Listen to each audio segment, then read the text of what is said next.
இந்த ஒரு விஷயம் உங்களுக்கு தெரியாத வர வீட்டுல விளக்கேத்துவதோ இல்ல யாகம் ஹோமம் எதுவுமே நீங்க பண்ணாம இருங்க அப்படின்றதுக்காக பண்ணாம இருக்கக்கூடாதுன்னு கிடையாது. அதுக்கு முன்னாடி நம்மளுக்கு நிறைய விஷயங்கள் நம்மளுக்கு தெரிஞ்சிருக்கணுங்க. ஏன்னா இந்த விளக்கேத்துவது யாகம் ஹோமம் இது எல்லாமே பாருங்களேன், நம்மளுக்கு நிறைய பாசிட்டிவான விஷயங்களை நமக்கு லைஃப்ல கொண்டு வரும். அது மட்டும் இல்லாம புதுசா ஏதாவது ஒரு வீட்டுக்கு போறோம் அப்படின்னா நமக்கு ஹோமம் வளர்ப்போம் இல்லையா, இல்ல நம்ம கோயிலுக்கு போறோம் அப்படின்னா நம்ம விளக்கேத்துவோம். இதெல்லாம் நம்ம பண்றோம். பட் இதெல்லாம் பண்றதுக்கு முன்னாடி நம்மளுக்குள்ள பல சேஞ்சஸ கொண்டு வரணும் அப்படின்றதுக்காக தான் இந்த ஒரு வீடியோவை நான் ஸ்பெசிஃபிக்கா நான் போட்டிருக்கேன். ஸோ வீடியோ தொடர்ந்து பாருங்க. நம்மளுடைய சேனலை இன்னும் நீங்க சப்ஸ்கிரைப் பண்ணாமலே பார்த்துட்டு இருந்தீங்க அப்படின்னா மறக்காம சப்ஸ்கிரைப் பண்ணி வச்சுக்கோங்க. அண்ட் கன்சல்டேஷன்ஸ் வேணும்னு நினைக்கிறவங்க என்னோட வாட்ஸ்அப் நம்பருக்கு உங்களுடைய அப்பாயின்மெண்ட்ஸை புக் பண்ணிக்கலாம். பொதுவாவே நமக்குள்ளேயே பல பிரச்சனைகள் இருக்கு. நம்ம பிரச்சனைன்னு சொல்லி வெளியே தான் பத்தி பேசிட்டு இருக்கோம். கடன் பிரச்சனை இருக்கு, அதுக்கப்புறம் பொண்டாட்டி புருஷன் பிரச்சனை இருக்கு, குழந்தை பிரச்சனை இருக்கு, அந்த பிரச்சனை இருக்கு, டியூஷனுக்கு ஃபீஸ் கட்டணும், ஸ்கூலுக்கு ஃபீஸ் கட்டணும், காலேஜுக்கு ஃபீஸ் கட்டணும், பணம் இல்ல, பண பிரச்சனை, இப்படின்னு பிரச்சனை நம்ம வெளியில இருக்க பிரச்சனை தான் சொல்றோமே தவிர உள்ள இருக்க பிரச்சனையை பத்தி இங்க யாருமே பேசுறது கிடையாது. ஏன்னா அதை பத்தி பேசிட்டா நம்ம தான் தெளிஞ்சிருவோமே, நம்மளுக்கு தான் ஒரு ஞானம் கிடைச்சிருமே. ஆனா நம்ம யாருமே அந்த மாதிரி பிரச்சனைகளையோ அந்த மாதிரி விஷயங்கள் நம்ம லைஃப்ல இருக்கவே கூடாது அப்படின்னு சொல்லி இங்க யாருமே பேசுறது கிடையாது. ஏன் பேசுறது கிடையாது அப்படின்னா மக்களுக்கு இது மேல அவேர்னஸ் இல்லாம இல்ல அப்படின்னு கிடையாதுங்க. பொதுவா அவங்க இந்த விஷயங்களை கண்டுக்கிறது இல்லை அப்படின்னு தான் நான் ஓப்பன் ஸ்டேட்மெண்டாவே கொடுப்பேன். ஏன்னா இந்த மாதிரி விஷயங்கள் நம்ம லைஃப்ல இருக்கு, அதுவும் நமக்குள்ளேயே அந்த விஷயங்கள் இருக்கு அப்படின்னு என்னைக்கு நம்ம உணர்றோமோ அதுவே நம்ம லைஃப்ல பெரிய மாற்றத்தையே ஏற்படுத்தும். காமம், குரோதம், லோபம், மோகம், மதம், ஆச்சரியம், இந்த 6 விஷயங்களுமே உங்களுக்கு எதிரி தான். ஏன் எதிரி? இந்த ஒவ்வொரு விஷயத்தையும் நீங்க நினைச்சு பாருங்களேன். 6 எனிமீஸ் அப்படின்னு சொல்லுவாங்க, எதிரிகள். தேவையில்லாத பயம், தேவையில்லாத ஆசை, அளவுக்கு மீறின விஷயங்கள் நம்ம பண்றது, இந்த மாதிரி நம்மளுக்கு தேவையில்லாத விஷயத்துல நம்மளே ஈடுபட்டு நம்மளையும் நம்மளை சுத்தி இருக்கவங்களுமே நம்ம அழிச்சிருவோம் இல்லையா. அந்த மாதிரி கிரீடும் நம்மளுக்கு அதிகமா இருக்கும். நான் சொன்ன இந்த 6 விஷயங்களுமே நம்ம வாழ்க்கையில தேவையில்லாத விஷயங்கள். அந்த 6 விஷயத்த என்னைக்கு நம்ம கண்ட்ரோல்குள்ள வச்சிருக்கோமோ, அதாவது ஒரு கண்ட்ரோல் இருக்கணும், எதுவுமே அளவுக்கு மீறி போகக்கூடாது. அதாவது ஒரு பழமொழி ஒண்ணு சொல்லுவாங்க பாத்தீங்களா, அளவுக்கு மீறினால் அமிர்தமும் நஞ்சு அப்படின்னு சொல்லுவாங்க. அப்ப நீங்க அளவுக்கு மீறி ஒரு விஷயத்தின் மேல நீங்க இருக்கும்போது அது உங்களுக்கு ஒரு பாய்சனா தான் மாறும். அதே மாதிரி இந்த 6 எதிரிகள் நமக்குள்ளேயே தான் இருக்கு, நீங்க வெளியே போய் தேடவே வேண்டாம். நமக்குள்ள இருக்கிற அந்த எதிரிகளை நீங்க கண்ட்ரோல்ல வச்சிருக்கும் போது கண்டிப்பா உங்களுக்கு மோட்சம் அப்படின்ற ஒரு ஞானம் கிடைக்கும் அப்படின்னு சொல்லி பகவத்கீதையிலே சொல்லப்பட்டிருக்கு. அப்போ நம்ம அறியணும், வெளியே நம்ம தேடக்கூடாது. இந்த பொன் பொருள் காசு, இந்த என்ன சொல்லப்போனா இந்த உலக வாழ்க்கை, இது எல்லாமே ஒரு வகையான மாயை தான்.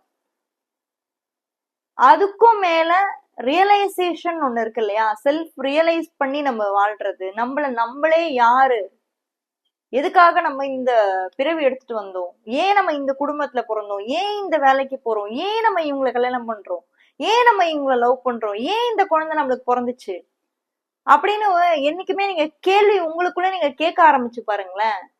அந்த கேள்விகளுக்கு எல்லாத்துக்குமே உங்களுக்கு ஒரு நாள் கண்டிப்பா பதில் கிடைக்கும். ஏன்னா இந்த கேள்விகள் நம்ம யாருமே கேட்கறது இல்ல. காலையில எழுந்துக்கிறோம், நேரா போறோம், பணம் சம்பாதிக்கிறோம், வீட்டுக்கு வரோம், சாப்பிடுறோம், தூங்குறோம், முடிஞ்சு போச்சு, ரிப்பீட். இவ்வளவுதான். இதுதான் வாழ்க்கையா இருக்கு, பல பேரோட வாழ்க்கையா இருக்கு.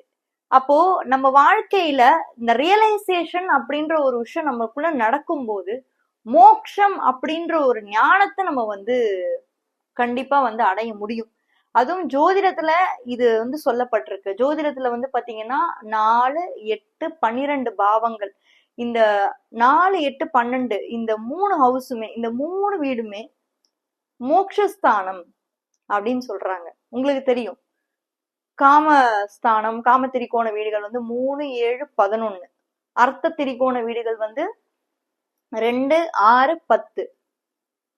சோ திரிகோண வீடுகள் வந்து 1, 5, 9. இந்த மாதிரி இருக்கும்போது இதுல மோட்ச திரிகோணம் அப்படின்றது 4, 8, 12 இந்த 3 வீடுகளை தான் வந்து மோட்ச திரிகோண வீடுகள் அப்படின்னு வந்து சொல்றாங்க. ஏன் இந்த 3 வீடுகளையும் மோட்ச திரிகோண வீடுகள் சொல்றாங்கன்னு என்னைக்காவது நீங்க யோசிச்சிருக்கீங்களா? யோசிச்சு கமெண்ட் செக்ஷன்ல அதை சொல்லுங்க. உங்களுக்கு என்ன தோணுது? எதனால இத வந்து மோட்ச திரிகோண வீடுகள்ல வந்து நம்ம ஜோதிடத்துல சொல்லப்படுது? ஏன் இந்த குறிப்பா இந்த 3 வீடை மட்டும் ஏன் சொல்லணும்? அதாவது கடகம், விருட்சகம், மீனம், இது வந்து மோட்ச திரிகோணம். இந்த 3 வீடையும் எதுக்காக சொன்னாங்க அப்படின்றத உங்களுக்கு இருக்கக்கூடிய புரிதல்ல நீங்க வந்து கமெண்ட்ல சொல்லுங்க. யாருடைய கமெண்ட் வந்து கரெக்டா இருக்கும் நான் கண்டிப்பா வந்து நெக்ஸ்ட் வீடியோல அதை பத்தி நான் வந்து பேசுறேன். என்ன மாதிரி உங்களுடைய கமெண்ட்ஸை பொறுத்து தான் எல்லாமே இருக்கு.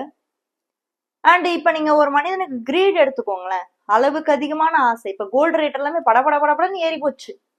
எங்கேயோ இருந்த கோல்டு ரேட்டு ஒரு 2-3 வருஷத்துல வந்து பாத்தீங்கன்னா படபடன்னு ஏறிடுச்சு. ஏன்? நம்மளுக்கு இருக்கக்கூடிய கிரீடு, பேராசை. இப்ப அதை வாங்கி வச்சோம்னா இன்னும் 2-3 வருஷத்துல செம்மையா போகும். அப்ப அந்த கிரீடு வந்து அதிகமாக என்ன ஆகுது, எல்லாரும் போய் அதிலே போய் விழுறாங்க. அது ஒரு பக்கம் ஏறுதுதான். ஆனா நம்ம என்ன பண்றோம், போய் எல்லாரும் போய் வாங்கணும்னு போயிட்டு நம்ம போய் தேடி போய் கோல்டை இப்ப எல்லாரும் அசர்ட்டா போயிட்டு எல்லாம் மாத்தி வைக்கிறோம். சோ இருக்கிற வரைக்கும் வச்சுக்கலாம், சரி ஓகே விடலாம் அப்படின்ற ஒரு எண்ணம் சிலருக்கு இருக்கும். ஆனா முக்கவாசி பாத்தீங்கன்னா நான் சுத்தி பார்த்த வரைக்குமே மக்களுக்கு வந்து இப்ப கோல்டு மேல அதீத இன்ட்ரெஸ்ட் வந்து கிரியேட் ஆயிடுச்சு. ஒரு 6-7 மாசமாவே அதீத இன்ட்ரெஸ்ட் வந்து கிரியேட் ஆயிருக்கு. நம்ம தான் வந்து லைஃப்ல நினைச்சுக்கிறோம், ஓகே இந்த ஒரு விஷயம் நம்மளுக்கு கிடைக்கல அப்படின்னா அதுக்கு வந்து கடவுள் தான் காரணம். நான் பல பேரை பார்த்திருக்கேங்க. லைஃப்ல வந்து நீங்க மேனிஃபெஸ்டேஷனே பண்ணாதீங்கன்னு நான் சொல்றேன். நடக்கிறதா நடக்க போகுது. நீங்க யாருங்க மாத்துறது, நான் யாருங்க மாத்துறது? அஸ்ட்ராலஜி மூலியமா நீங்க தெரிஞ்சுக்க முடியும். உங்களுக்கு ஒரு சில சர்டன் கைடன்ஸ் வந்து இதுல இருந்து கிடைக்கும். அதுதான் நான் ஸ்டார்டிங்ல நான் எப்ப வீடியோ போட ஆரம்பிச்சேனோ அப்பத்துல இருந்து இப்ப வரைக்குமே நான் அதை தான் சொல்லிட்டு இருக்கேன். ஸோ அஸ்ட்ராலஜி மூலியமா உங்களுக்கு கைடன்ஸ் கிடைக்கும். பட் அதையே நீங்க வந்து லைஃப் லாங் நீங்க வந்து எடுத்துட்டு போவாதீங்க அப்படின்ற மாதிரியும் நான் வந்து சொல்லுவேன்.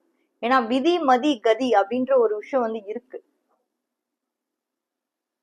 என்னைக்கு நீங்க உங்களை உணர ஆரம்பிக்கீங்களோ, என்னைக்கு வந்து வாழ்க்கையில வந்து உங்களுக்கான அந்த செல்ஃப் ரியலைசேஷன் வருதோ, அன்னைக்குதான் நீங்க வந்து கடவுளையே அடைய முடியும். அது வரைக்கும் கடவுள் உங்களை தாமதப்படுத்திக்கிட்டே தான் இருப்பாரு. நீங்க மோட்சத்துக்கான பாதையை நீங்க நெருங்குற வரைக்குமே நீங்க என்னதான் கோயிலுக்கு போய் விளக்கேத்துங்க, வீட்டுல ஹோமம் வளங்க. அதான் நான் ஸ்டார்டிங்ல சொன்னேன், வீட்டுல ஹோமம் வளர்க்கறது, கோயிலுக்கு போய் விளக்கேத்துறது, யாகம் பண்றது எல்லாம் நீங்க பண்ணுவீங்க.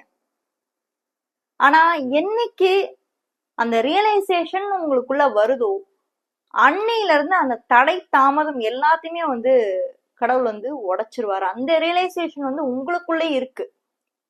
நான் சொன்ன இந்த 6 எதிரிகளை நீங்க அழிக்கும் போது மட்டும்தான் அந்த ரியலைசேஷன் நடக்கும், சும்மா நடக்காது.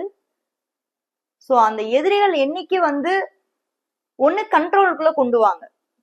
கண்ட்ரோலுக்குள்ள எதுவுமே வந்து அளவுக்கு மீறி போனதாங்க பிரச்சனை. எல்லாமே வந்து அளவுக்குள்ள இருக்குன்னு வச்சுக்கோங்களேன். நம்ம கைப்பிடிக்குள்ள இருக்குன்னா அதை நம்மளால கண்ட்ரோல்ல வச்சுக்க முடியும். கையை விட்டு ஒரு விஷயம் போகும்போது நீங்க எப்படிங்க கண்ட்ரோல் பண்ண முடியும்? பாசிபிலிட்டியே இல்லை இல்லையா? அது வந்து வாய்ப்பே இல்லாத ஒரு விஷயமா இருக்கு. அதனால நம்ம இறைவனை அடையணும் அப்படின்ற ஒரு எண்ணம், மோட்சத்தின் பாதைக்குள்ள நம்ம போகணும் அப்படின்ற எண்ணம் நம்மளுக்கிட்ட இருக்கும்போது எந்த ஒரு விஷயத்தையுமே நம்ம கண்ட்ரோலுக்குள்ள நம்ம வச்சிருக்கணும். அது மட்டும் இல்லாம இந்த 6 எதிரிகளையும் நம்ம கண்ட்ரோல் பண்ணி வைக்கணும். கடவுள் அப்பதான் நம்மளுக்கு தாமதத்துல இருந்து ஒரு வழியை விட்டு மோட்சத்தின் பாதையை நம்ம வந்து கொண்டு போவாரு.